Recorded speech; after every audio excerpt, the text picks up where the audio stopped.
Your family, your health, our passion. This is Family Practice with Dr. Jeffrey Fox, sponsored by Family Practice Associates of Lexington, PSC. Visit us at fpalex.com and like us on Facebook.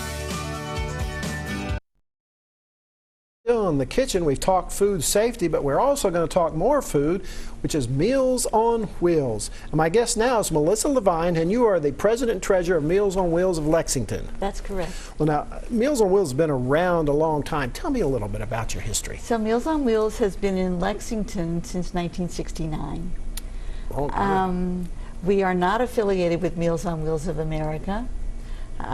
So we are our own organization. We're almost entirely volunteer. Our cooks are paid, one in each of 2 delivery units, and our person who is in the office receiving phone calls is paid. Other than that, everyone is a volunteer.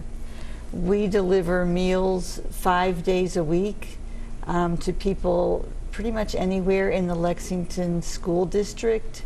And when we say meals, we go 5 days a week, including holidays, but not including snow days if the schools are closed because of the roads. Okay. And the meals include 1 hot meal and a separate lunch bag that has breakfast and dinner things in it. So it'll have a sandwich and a cookie and a fruit cup or pudding cup or something, and it'll have cereal and milk and juice. So you get all of that. So basically you're getting 3 meals worth in 1 delivery. Okay. 5 days a week. Okay. Give me some example of the people you serve. Oh, we serve a wide range of people. Probably the vast majority of them are elderly. Well, definitely the vast majority are elderly, but there's not an age requirement. The requirement is more related to, are you able to take responsibility for fixing your own food?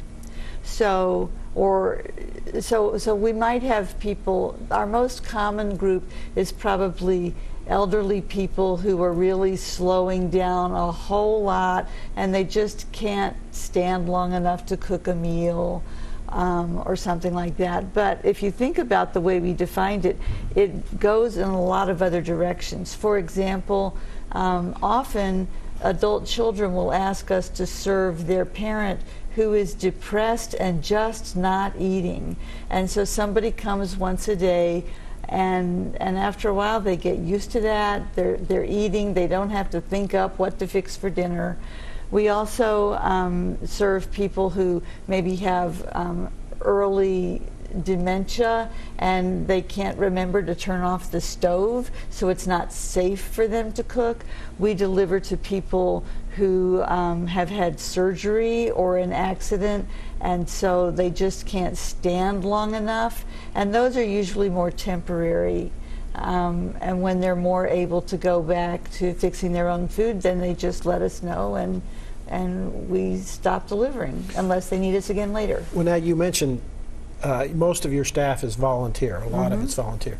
So tell people, do you need volunteers? Do you need money? How, if people want to help, how can they do that? We need both.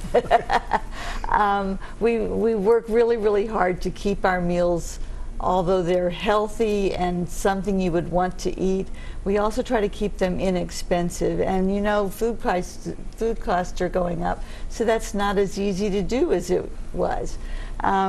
But we have been committed for several years now to keeping it at $6 per day. So when you think about it, you're getting 3 meals for $6.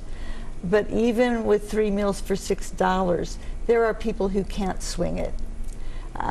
So we need donations so that we don't want our people to go hungry. So if there's a way that we can find someone who can make up that budget loss, then we can still feed them.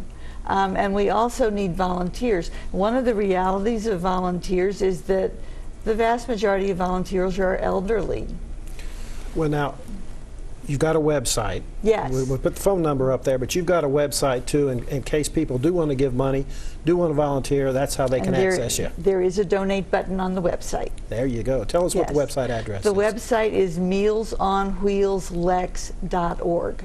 Mealsonwheelslex.org.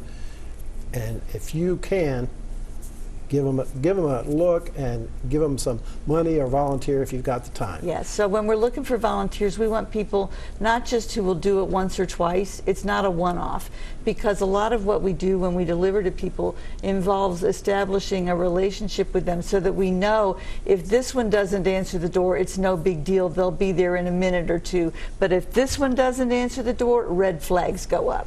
Great. We thank you for the work you do. Thank you for coming in and telling us about it. Okay, thank you very much for asking us. And thank you all for watching. If you'd like to watch this episode or past episodes, you can access it at fpalex.com, the YouTube channel. Thanks, my guest. Thanks again for watching. Join us next month for more great healthcare information on family practice.